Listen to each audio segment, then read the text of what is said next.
السلام علیکم دوستو، ایسے ویزا والے چینل پہ خوش آمدید۔ آج اس ویڈیو میں آپ کو بتاؤں گا کہ اگر آپ چوز کے وزٹ ویزا اپلائی کرنا چاہتے ہیں اور یا آپ خود ویزا اپلائی کر رہے ہیں تو آپ نے ویزا اپلیکیشن فارم فل کرتے وقت کن دو چیزوں کا بہت زیادہ خیال رکھنا ہے۔ اگر آپ ان دو کوشچن میں غلطی کرتے ہیں تو آپ کا ویزا ریجیکٹ بھی ہو سکتا ہے۔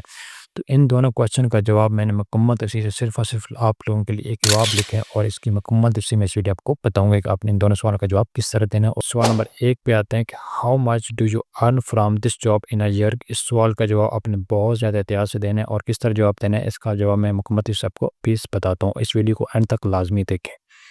Do you have an other income اور اینی سیونگ، ٹھیک ہے، اس کا جواب بھی میں مکمل تفصیل سے صرف اور صرف آپ لوگوں کے لیے لکھا ہوا ہے کہ اس کا جواب نے کس طرح دینا ہے۔ اگر آپ فائل ریڈی کروانا چاہتے ہیں یا آپ کا ویزا ریجیکٹ ہو چکا ہے یا آپ کو کوئی بھی ہیلپ چاہیے تو آپ میرے اس واٹس ایپ نمبر پہ رابطہ کر سکتے ہیں۔ یہ نمبر صرف واٹس ایپ پہ اویلیبل ہے۔ ابھی میں آپ کو مکمل تفصیل سے بتاؤں گا کہ ایسے کون سے دو سوال ہیں جن کی وجہ سے آپ کا ویزا ریجیکٹ ہو سکتا ہے۔ اگر آپ ان دونوں سوالوں کا جواب احتیاط سے نہیں دیتے تو آپ کا ویزا ریجیکٹ ہو سکتا ہے۔ تو مکمل تفصیل سے میں اس ویڈیو میں آپ کو بتاؤں گا کہ ان دونوں سوالوں کا جواب آپ نے کس طرح دینا ہے۔ کیونکہ ویزا اپلیکیشن فارم فل کرنے کے دوران کچھ سوالات انتہائی اہمیت رکھتے ہیں۔ یہ دو سوال بہت ضروری ہیں۔ کوشچن نمبر 1 ہے how much do you earn from this job in a year. آپ اپنی موجودہ ملازمت یا کاروبار ایک سال میں کتنی آمدنی حاصل کرتے ہیں۔ اس سوال کا جواب آپ نے بہت خیال سے دینا ہے۔ اگر آپ اس کا سوال کا جواب غلط دیتے ہیں تو آپ کا ویزا ریجیکٹ بھی ہو سکتا ہے۔ اس سوال کا جواب آپ بالکل درست اور حقیقی دینا چاہیے تاکہ آپ کی فراہم کردہ بینک سٹیٹمنٹ سے مکمل طور پر میچ کرے۔ اگر آپ کی ماہانہ آمدنی برابر ہے تو اس کو 12 مہینوں سے ضرب دے کر سالانہ آمدنی لکھیں، ٹھیک ہے۔ اگر آپ کی آمدنی مختلف مہینے میں مختلف ہوتی ہے، مثلا کمیشن یا بونس شامل ہو تو اوسطاً سالانہ آمدنی درست حساب سے لکھیں۔ اگر آپ کی تنخواہ ہر مہینے جو ہے وہ 1500 پاؤنڈ آتی ہے، ٹھیک ہے، تو سالانہ آمدنی جو ہے وہ 18,000 پاؤنڈ بنتی ہے، ٹھیک۔ تو اس کا جواب جو 18,000 پاؤنڈ آتا ہے اور یہ 18,000 پاؤنڈ آپ کی بینک سٹیٹمنٹ میں آنا چاہیے۔ یہی رقم آپ کی ویزا فارم اور بینک سٹیٹمنٹ دونوں میں ایک جیسی نظر آنی چاہیے۔ اگر یہ ایک جیسی نظر نہیں آتی تو آپ کے ویزا ریجیکٹ ہو سکتا ہے۔ سوال میں آپ کو کوئی بھی غلطی نہیں کرنی چاہیے۔ اپنی بینک سٹیٹمنٹ دیکھ کے آپ نے اپنی سالانہ آمدنی نکالنی ہے۔ بے شک یہ بزنس ہے یا آپ کی جاب ہے تو آپ نے اپنی سالانہ آمدنی دیکھ کے یہاں پہ وہ فگر لکھنے ہیں۔ تو آپ کو سمجھ آ گئی ہوگی کہ اس سوال کا جواب آپ نے کیا دینا ہے۔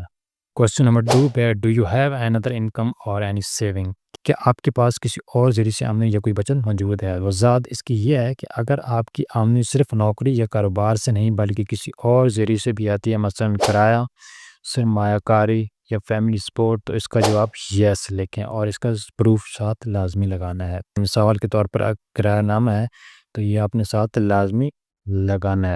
یا اس کے علاوہ آپ کے کچھ شیئر آتے ہیں یا آپ کی بینک ڈپازٹ کی کوئی رسیدیں ہیں کہ اپنے پیسے وہ کہاں سے لیے، کہیں سے گفٹ آیا یا آپ نے کوئی لون واپس آیا تو اس کا پروف آپ نے لازمی دینا ہے۔ تب اگر آپ کے پاس بچت سیونگ ہے تو اس کی تازہ بینک سٹیٹمنٹ یا ڈپازٹ پروف اٹیچ کریں، کہ اگر ابھی اٹیچ نہیں کرتے تب بھی آپ کا ویزا ریجیکٹ ہو سکتا ہے۔ اور دوسری بات میں کو یہ بتا دوں کہ اگر آپ اس سوال کا جواب یہاں پہ نو دیتے ہیں کہ آپ کے پاس ایسی کوئی بھی سیونگ نہیں ہے یا کوئی بھی ادر انکم نہیں ہے لیکن آپ کی بینک سٹیٹمنٹ میں وہ ایسے پیسے آ رہے ہیں جو کہ ادر انکم ہے، تو آپ کا ویزا تب بھی ریجیکٹ ہو سکتا ہے۔